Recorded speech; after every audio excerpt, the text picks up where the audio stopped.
तो कैसे हैं आप लोग दोस्तों। एक तरफ है ये लौंडा जो हर 15 सेकंड में ऊ की आवाज निकाल देता है, ना जाने क्यों, और स्टेज पे खड़े होकर इस तरीके की हरकतें करता है, वो भी ना जाने क्यों। और दूसरी ओर है जलकार करने वाला ये लौंडा। तो इनके बीच में हो गई है कंट्रोवर्सी। उस कंट्रोवर्सी के बारे में पूरी संज्ञान लेंगे। आप हमारे साथ बने रहिए, देखते रहिए आज की ज़्यादा खबर।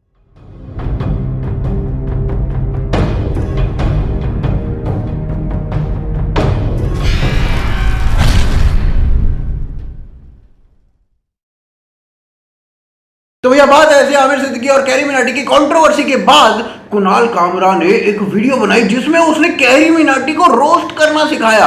और उसके ऊपर कैरी मिनाटी ने कहा, कुणाल कामरा ने कहा, आजा बेटा कैरी तुझे रोस्ट सिखाए। और कसम भगवान की इस वीडियो से ज्यादा अच्छे जोक्स इस वीडियो के कमेंट सेक्शन में थे। बल्कि मुझे तो लगता है कि कुणाल कामरा के पूरे करियर से ज्यादा अच्छे जोक्स उस कमेंट सेक्शन में थे। कुणाल कामरा जब पैदा हुआ तो सबने मिठाई बांटी और कहा, वाह मोदी जी वाह वाह वाह। कुणाल कामरा की ये वीडियो 2 मिलियन डिसलाइक पाने वाली पहली वीडियो बन गई। और इसको देखकर कैरी ने अपने फैंस को कहा, बहुत तेज हो रहा है, बहुत तेज हो रहा सालो। अगर ये लौंडा, मतलब ये वाला लौंडा अगर मॉस्को यूनिवर्सिटी का स्टूडेंट है तो भैया ये आदमी मॉस्को यूनिवर्सिटी का प्रोफेसर तो कम से कम होगा। नहीं नहीं नहीं नहीं, मैं मान नहीं सकता भैया उससे कम ये कुछ हो। भाई साहब ये वीडियो ऐसी जहर थी, ऐसी जहर थी। अगर रोडीज वाले इंटरव्यू में पूछे कि क्या डेयरिंग किया है और लोग कहते हैं ये वीडियो देखिए और सरवाइव किया है, कसम भगवान की मैं बता रहा हूं रोडी सैल्यूट पक्का है।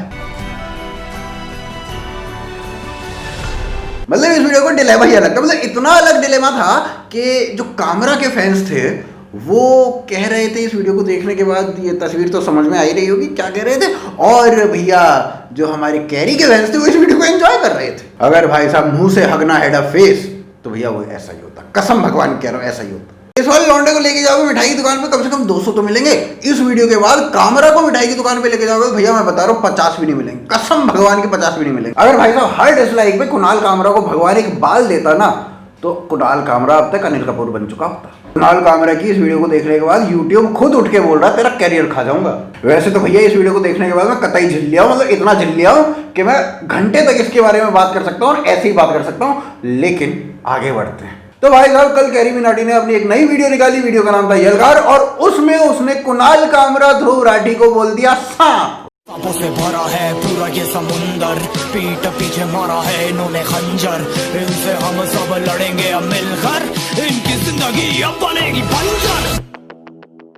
Let's go. और इस वीडियो के बाद YouTube अपनी गिनती ही भूल गया। पहले 14 मिनट में 4,52,000 व्यूज थे, उसके बाद 1 घंटे के बाद भी 4,52,000 व्यूज थे और 2 घंटे के बाद भी 4,52,000 ही व्यूज थे। तो YouTube को समझ में नहीं आ रहा था कितने व्यूज आ गए हैं। और ये होना शायद लाजमी भी था क्योंकि कैरी मिनाटी को पिछली बार इतना सपोर्ट मिला अपनी वीडियो पर और वीडियो के रिमूव होने के बाद उन्हें और ज्यादा सपोर्ट मिला लोगों से। लेकिन मिस्ट्री अभी तक यही बनी हुई है कि कैरी मिनाटी का वो पिछला वीडियो डिलीट क्यों हुआ, यूट्यूब ने हटाया क्यों। तो भाई इस पे हमारे दुग्गल साहब ने बताया, मतलब इनसे कोई पूछता तो है नहीं, ये खुद ही बता देते हैं, मतलब इनको सब पता रहता है तो बताएंगे भी खुद ही। तो भैया दुग्गल साहब ने बताया कि कैरी मिनाटी ने अपने वीडियो में छक्का बोला, गे बोला और इन शब्दों के प्रयोग के कारण इसकी वीडियो हट गई। कुछ जगह पर कैरी मिनाटी ने होमोफोबिक शब्दों का इस्तेमाल किया है सटल तरीके से, जो कि एक गाली की तरह साउंड करते हैं। छक्का बोलना, गे बोलना गाली की तरह यूज किया। लेकिन ध्रुव राठी की ऑलमोस्ट हर बात की तरह ये बात भी फेक थी, क्योंकि आप कैरी मिनाटी का वीडियो देखोगे तो उसमें ना तो आप एक शब्द गे या फिर छक्का ढूंढ पाओगे। 5 बार देखो, 10 बार देखो, एक शब्द गे या छक्का आप ढूंढ लाओ तो भैया जो चाहे सजा दे दो। भैया हमारे दुग्गल साहब तो शक्तिमान है, ये तो सुनकर बता देते हैं कि स्टैचू ऑफ यूनिटी कितना कमाएगी आने वाले 100 सालों में। इनके 50 बार तो झूठ हमने पकड़े, पर चलिए ठीक है, इनका काम है, करने दीजिए। वैसे तो एक कैरी पे वीडियो थी, मोदी पे वीडियो नहीं थी। इस वीडियो में झूठ बोलने की कोई इतनी जरूरत नहीं थी, लेकिन भाई ने आदत से मजबूर होकर झूठ बोल ही दिया। अब भैया उसके बाद जब कैरी मिनाटी ने इसको टारगेट किया और सांप बोल दिया तो भाई ध्रुव राठी के पेट्रियन ग्रुप वाला जो व्हाट्सएप है उस पे भाई साहब बात चल रही है कि कैरी मिनाटी ने ध्रुव राठी को क्यों लपेटा। मतलब वो झूठ बोल दे किसी के बारे में कुछ भी और वो उसको टारगेट भी ना करे। मतलब अलग लेवल के लोग हैं भैया, अलग ही लेवल के। और रही बात कैरी की वीडियो क्यों डाउन हुई, तो भाई YouTube ने कोई ऐसी बात नहीं बताई कि इस पर्टिकुलर वजह से ये वीडियो डाउन हो रही है। उन्होंने केवल एक बात बोली है कि कम्युनिटी गाइडलाइंस के खिलाफ थी ये वीडियो, इस वजह से इसको डाउन किया जा रहा है। अब वो कौन सी कम्युनिटी गाइडलाइन थी किसी को कुछ नहीं पता, मगर शक्तिमान को सब पता भाई। उधर से जो हमें प्रतीत होता है वो कुछ ऐसा प्रतीत होता है कि भाई टीम नवाब जो कि आमिर सिद्दीकी और फैसल सिद्दीकी की टीम है, वहीं जो उनके अच्छे लिंक हैं वो टीम 07 जो कि फैसू की टीम है, और फैसू जिसने कैरी मिनाटी को फोन पे धमकाया भी था। और इनके जो अच्छे लिंक्स हैं वो हैं अजाज खान के साथ। अजाज खान कई बार इन दोनों ही टीम्स को बचाते हुए भी दिखाई दिए हैं। अजाज खान के जो अच्छे लिंक्स हैं वो हैं ओवैसी के साथ, और ओवैसी इनको अपनी पार्टी से टिकट देने तक की बात कर रहा था। There are a storm of questions asking if Ajaz Khan is going to get a ticket from Mumbai. No, that only we'll decide later or not now. अब इसी पॉलिटिकल पैट्रोनेज का फायदा उठाकर इस वीडियो को फ्लैग कराया गया है और उसके बाद इसको डिलीट कराया गया है, ऐसा हो सकता है। वही कैरी मिनाटी की पिछली वीडियो के आने के बाद से ही कैरी मिनाटी को ट्विटर के ऊपर लेफ्ट विंग जो है वो काफी बकैती पेल रहा है। वहीं कुणाल कामरा डायरेक्टली उन्हें रोस्ट सिखाने की बात कर रहा है, वो भी बेटा बोल के, और ध्रुव राठी इनके अगेंस्ट झूठ बोल रहे हैं। तो यहां से साफ साफ दिखाई दे रहा था कि पूरा जो लेफ्ट कबैल है वो कैरी मिनाटी के अगेंस्ट खड़ा हुआ दिखाई दे रहा था। वहीं जो राइट विंग था वो कैरी मिनाटी की फ्रीडम ऑफ एक्सप्रेशन के लिए आवाज उठा रहा था, उनको सपोर्ट दे रहा था। दोस्तों, भारत में लेफ्ट विंग या लेफ्ट कवल जो है वो हमेशा से ही काफी स्ट्रॉन्ग रहा है। मीडिया से लेके यूनिवर्सिटी तक इनका सभी का वर्चस्व रहा है। दोस्तों, लास्ट टाइम हमने कम्युनिस्ट पार्टी को कब ही जीतते हुए देखा था हमें खुद को याद नहीं। केरला को छोड़ के इनका कहीं वर्चस्व बचा नहीं, लेकिन फिर भी ये इतना दम रखते हैं कि अगर ये जिस दिन चाहे उस दिन भारत को बंद करा सकते हैं। जबकि हमने पास में देखा है कि अगर कोई पार्टी 2 बार चुनाव हार जाए तो उसके बाद वो एक्सटिंक्ट हो जाती है, उसके बाद उसका कोई वर्चस्व नहीं होता, नाम लेने वाला नहीं होता। और कम्युनिस्ट पार्टी इतने सालों से लगातार हारते हुए भी भारत बंद कराने की दम रखती है, कमाल है। तो आप सोच सकते होंगे कि कितनी फंडिंग कहां से इनको आ रही होगी। जो बॉलीवुड है वो एक बड़े सटल तरीके से कम्युनिस्ट का एजेंडा लेकर चलती है। ऑल्ट बालाजी एक वेब सीरीज निकालती है, स्कूल के बच्चों की वेब सीरीज होती है, और इस वेब सीरीज में स्कूल के बच्चों के घरों में लगे होते हैं कम्युनिस्टों के पोस्टर्स, क्योंकि इससे कूल बना जाता है। बड़े ही सटल तरीके से अपनी बात को रख देते हैं और लोगों के माइंड से खेलते हैं। आजकल हमने बड़ी सारी ऐसी वेब सीरीज और फिल्में देखी हैं जो लेफ्ट के एजेंडा को आगे रखते हुए बात करती है, और इसी आइडियोलॉजी के जो फॉलोअर्स हैं वही हैं कैरी मिनाटी के वीडियो को हटाने के पीछे। अब दोस्तों, ये कोई पहली बार नहीं है कि जो इनको पसंद नहीं आया उसको हटवा दो। ध्रुव राठी ने एक पूरी स्क्वाड बनाई जिसमें उन्होंने पूरी लिस्ट बना रखी थी कि भाई इस पेज को डिलीट करवाना है, इस पेज पे ये रिपोर्ट करना है।